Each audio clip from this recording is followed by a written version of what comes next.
I'd like to address some of the softer sides of assessment of the team. As I view private equity as a series of partnerships. There's the institutional partnership that we have representing institutions and our investment in the GP. But most of us, many of us, have personal partnerships as well, family, as does the GP. So there are a series of partnerships.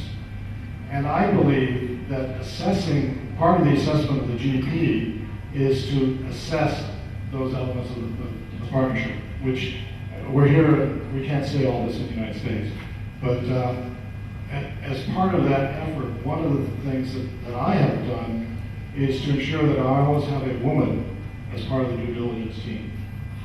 Because I believe, rightly or wrongly, that it is much easier for a man to pull the wool over the eyes of another man than it is to pull the wool over the eyes of a woman. And in terms of interpreting those softer issues, one of the things that I've also tried to do in many markets is have one-on-one meetings with the spouses to get an idea what is this level of support, particularly when the GP starts making a lot of money and they have young children. And one can imagine the conversations that are going on. And we've seen it happen. Unfortunately, I saw it too late. But leaving aside the specifics, when you talk about consistency in telling the story, how do you actually go about in your meetings with GPs? Here I'm thinking about what we used to do is we would have group meetings and then we would have individual meetings. We'd ask the same question of different people to see if we get the same answer. But how do you go about that process? I think this is a very interesting point because doing due diligence is endless by definition, right? And one of the things that I used to do, kind of to your point, of course you have your standard meetings with the whole team, you have your one-on-ones, but what I also like to do is to do my drop-by meeting, which is I just landed in Ho Chi Minh City and I'll give them a call and say, can I drop by? And just see whoever is available. And it's a way to kind of see the people in their more natural habitat when they don't have the time to prepare. But the point about the difference between men and women, I think, is also a very interesting point because there's a certain level of due diligence where it's highly gut-driven, and you have to kind of read in between the lines, and you have to see how the relationships kind of exist among the team members, and also how that ties in with their personal life. Whether they're married, whether they have kids, second marriage, third marriage, married to a local, things like that nature. That doesn't go into any kind of formula, but I do think that it goes into the overall assessment of the team dynamics and the alignment of interest of the team in the fund, as well as how they're going to treat me as a non-human. Sorry, Ronnie, but we have just only a couple more minutes, and there's so much to cover. But alignment of interest you raised, because I think that's an easier thing for people to address than the intuitive element. We've talked a bit about alignment of interest in the past. Looking at the management fees, and one of the things that we've always been concerned with when I've done due diligence is how is the GP earning their money?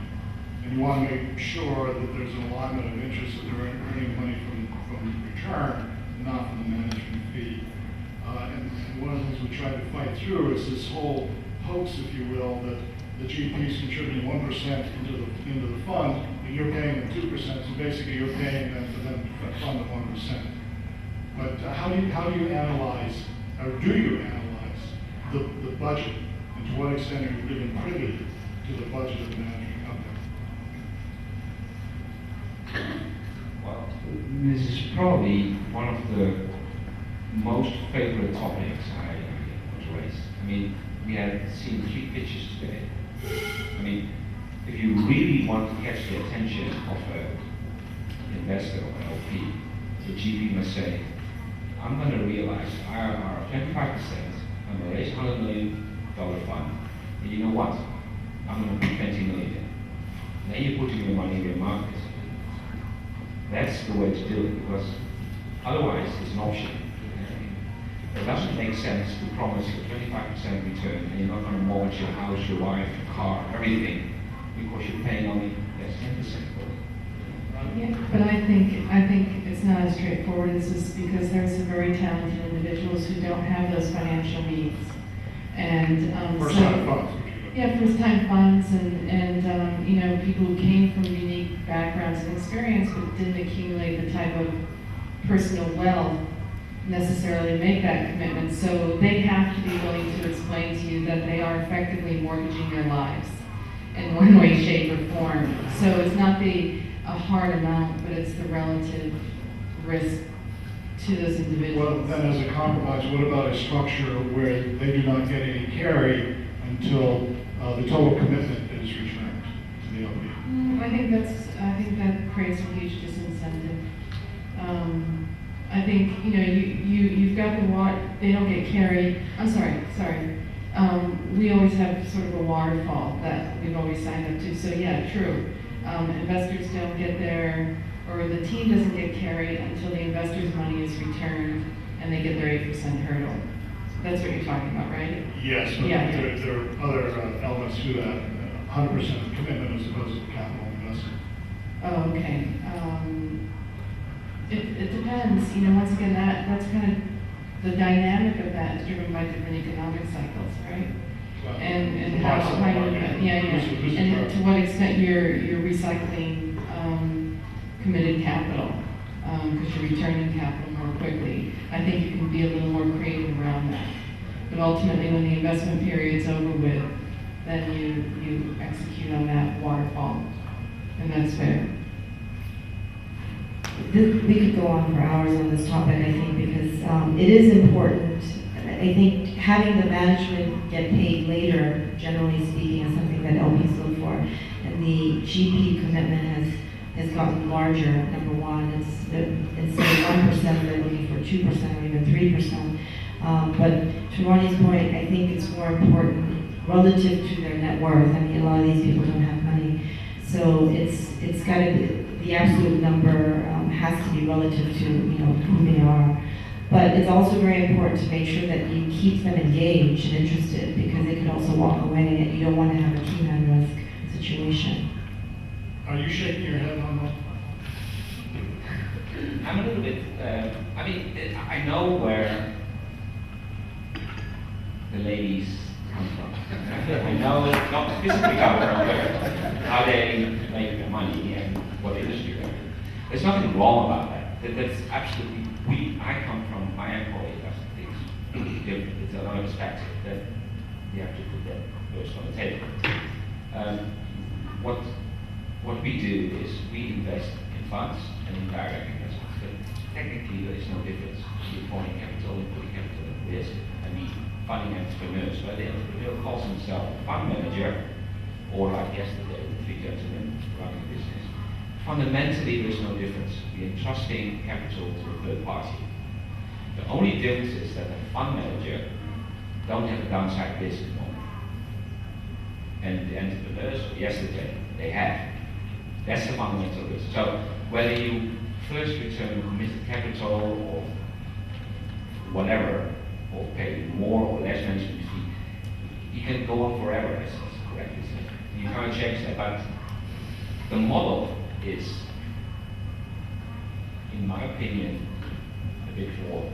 Right, before you elaborate, I want to make sure that the audience has an opportunity to ask questions, because we have a limited amount of time, and there are things that really interest us, but we want to make sure that we answer what interests you. So are there any questions out there? John? This is not so much a question, it's just to contribute to the discussion you're having here.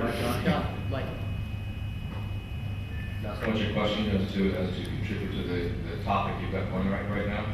I think a key thing that's looked for in making the souffle rise with a GP is the team. And if you've got one person or two people who are walking away with a large part of the carry, So as a placing nation looking at a team, you want to find a team it's all about consistency, it's all about longevity, it's being around in 10 years. You want to make sure that the carry is evenly spread and the succession built in and things like that. That's a whole other issue. Ronnie? No, I agree with that, but, I want to bring up, there is downside risk for GP, particularly GP who's raising the fund sizes that we're most focused on. And if they've put in a decent amount of money relative to their net worth, the downside risk for any GP is loss of reputation. And that's something that no one really talks about, because that, in this industry, because especially in the emerging markets where everyone knows everyone else, that's kind of the kiss of death. So for managers. So there are some checks and balances between, putting 20 million in a fund or 2 million in a fund, and there are other terms around these relationships that can drive behavior and performance. Any other questions, please wave or shout, or is that George? I can't see it. Thanks, Mark. Thank you. Just it's kind of, there are differences on the stage and the carry comment and everything, and it's kind of strange, but I agree with it all. And the value creation point, it's all really important. But slightly cynical. But when I look at making a personal investment in my kids' college retirement fund, or my retirement fund or 401k plan, or European equities, or a little bond fund, or whatever, the only thing I care about is the return. I don't tuck underneath and look at every investment that the fund manager has made in these funds. Why is it different here than it is how I think many of us behave when we invest in a Fidelity or an Oppenheimer fund, or whatever it is? Why is it different here than it is in those situations? Well, George, when you invest in a company, do you expect the management team to share in your upside by owning? No, absolutely. I hear that too, but those are diversified portfolios. Oppenheimer or 401, Fidelity. And this is a diversified portfolio. And at the end of the day, I'm just looking at the one number, which is it a daily NAV, the distributions, more of the NAV. One area there I disagree with myself a little bit is the liquidity issue here. There are liquidity issues. But Also, I would say investing your own money, from our standpoint, if we're representing LPs, we're investing other people's monies. We have a fiduciary responsibility. So it may be different from a personal responsibility. I understand. So there's another question over there? There's another question, but I would like to weigh in on your response, which is you can vote with your feet when you invest in Fidelity. You can't vote with your feet when you invest in stock. I think, Vâng, tôi xin phép được nói tiếng Việt Nam ạ. Kính thưa quý vị, tôi là Vũ Tuyết Chiến, giám đốc của một doanh nghiệp đến từ tỉnh Lào Cai, là nơi có khu du lịch Sapa nổi tiếng, nằm ở phía tây bắc của Việt Nam. Đây là lần thứ 2 tôi về dự hội thảo vốn đầu tư tư nhân Đông Nam Á. Tôi xin có một ý kiến như sau.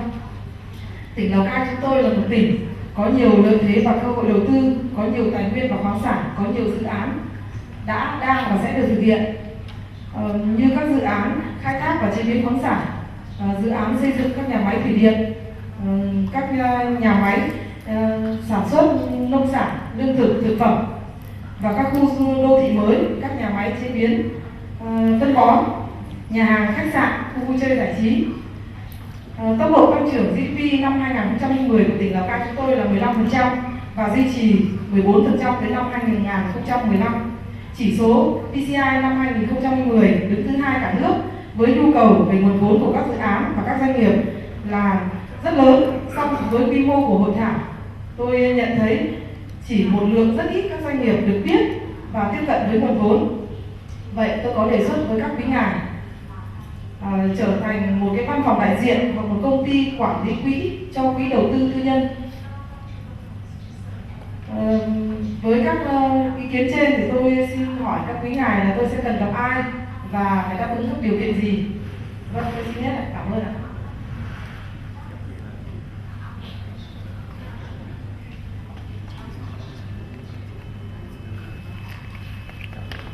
Thank you very much for that. I think that was a wonderful summary of both the intent of conferences like this, to bring people together and bring resources together.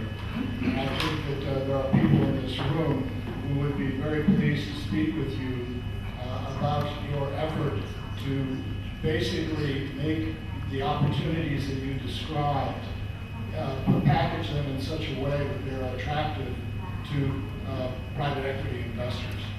And that will go back to some of the things that we have been talking about in terms of the accounting, the transparency, the structure of the team, the people working on the investments and the opportunities. So I know that there are people in this room who will be happy to speak with you and carry on an ongoing dialogue to help your effort in bringing private investment to the country. Jim, can I address, was it George's question / comment about why it's different? I mean, the gentleman who spoke after has mentioned the liquidity, which is a very important point, obviously. You go into a fund and you're kind of locked in for 10 years. But the other thing to keep in mind, I think, especially now being on this side of the industry as an agent doing fundraising, is that most LPs, they're endowments, they're pension funds, they're balance sheet investors, and then there are fund of funds. Now, outside of the fund of funds, most people, I used to be a balance sheet investor, most LPs are investing not for participation in the carry, right? They're investing and they get a bonus, but it's not really linked to the performance of their portfolio, generally speaking. So in due diligence, the reason why they hone in so much on the team and track record and all these kind of nitty-gritty details, and it's not purely based on the return, is because they don't want to be noticed for having made a mistake, right? So it's far more than just the number. And I think the ultimate example of that is the Japanese LP, where actually a high return is somewhat scary for them. So how did you make money? How did you make that much money? And you're probably going to make less for me because I'm investing going forward. So I think the actual number is, the due diligence process, I think, is more 20% quantitative and 80% qualitative. And that is, we'll end on that note, because I think that many people in the business think that due diligence is very quantitative. And certainly I think the GPs in the room know how much quantitative information that they are asked to provide in their portfolios. But in actual fact, at least I agree with what Guillaume was saying, that the due diligence is really very subjective, very qualitative. And that takes time, it takes people, it's a long process. But we need to wrap up now. Ryan, you want to take it over? I want to thank our panelists, please.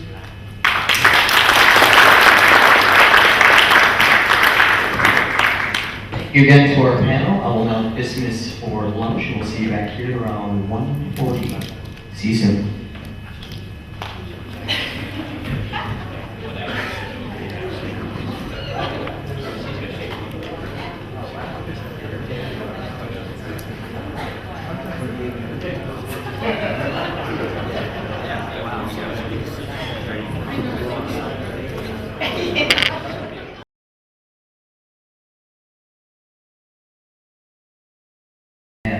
We look forward to having you join us soon.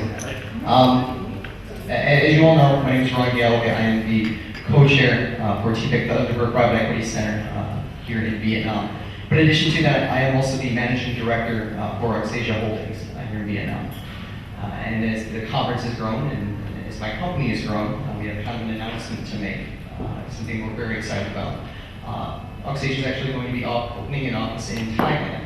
We've just broke ground there in Bangkok, and to introduce a couple of members from the team, I'm actually going to invite Jonathan Khan, who's one of the directors, to come up and talk a little bit about Thailand and what he's looking forward to do for us, for Auxesia. So, Jonathan.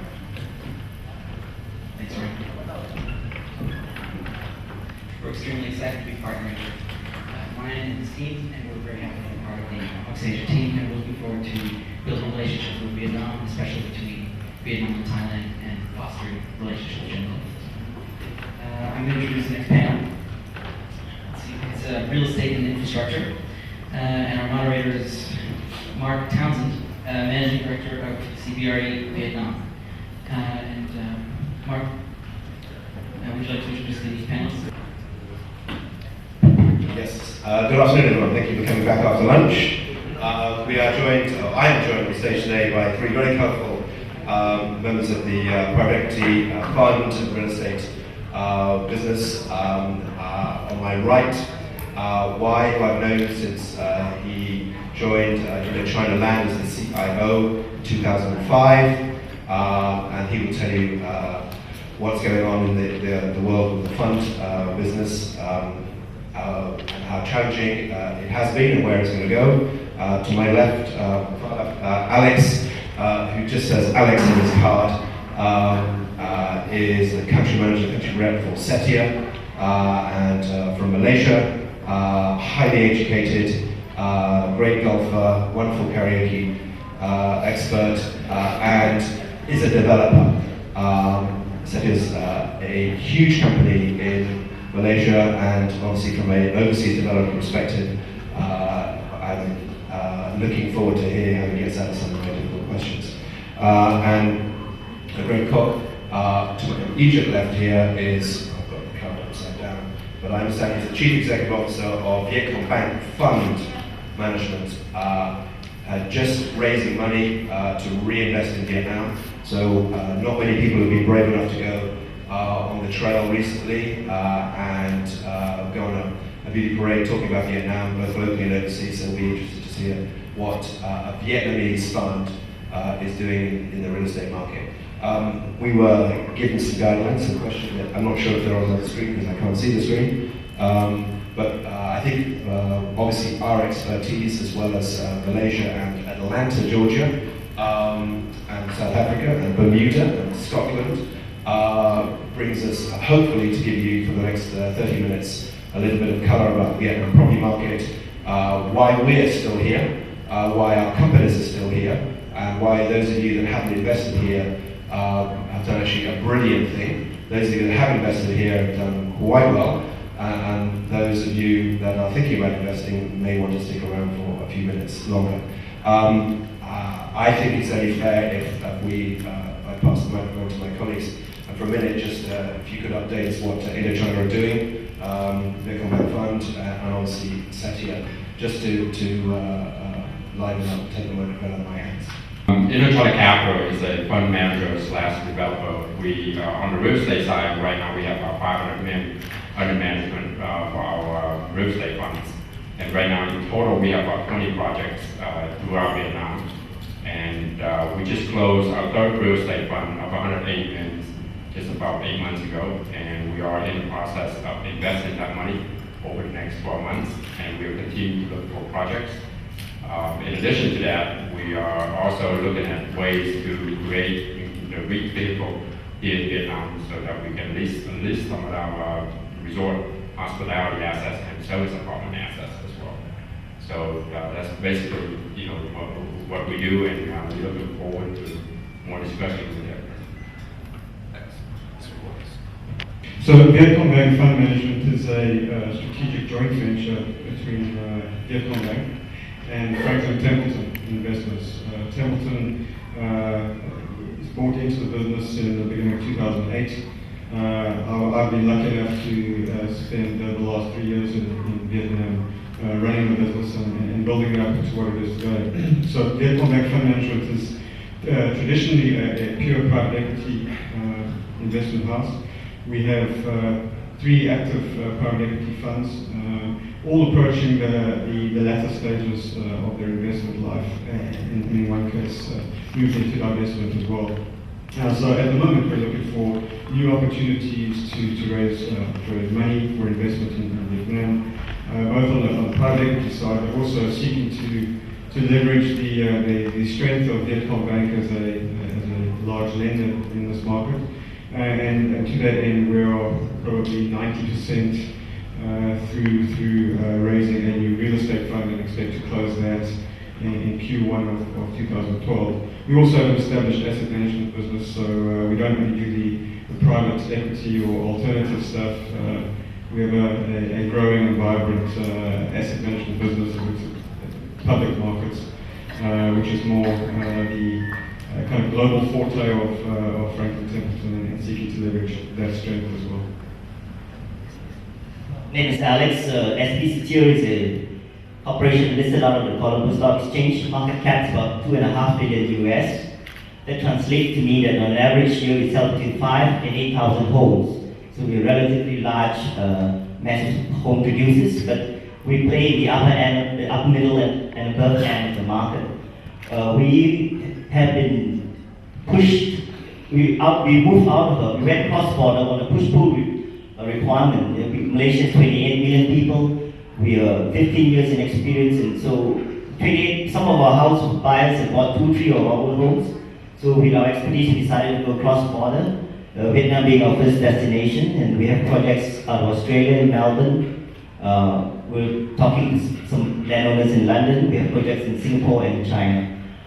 In Vietnam, we were mandated to actually bring in our different brands. We have the township brands, which we built our strength on, and of course, we also have our Sky Residence brands, which are typically projects centrally located downtown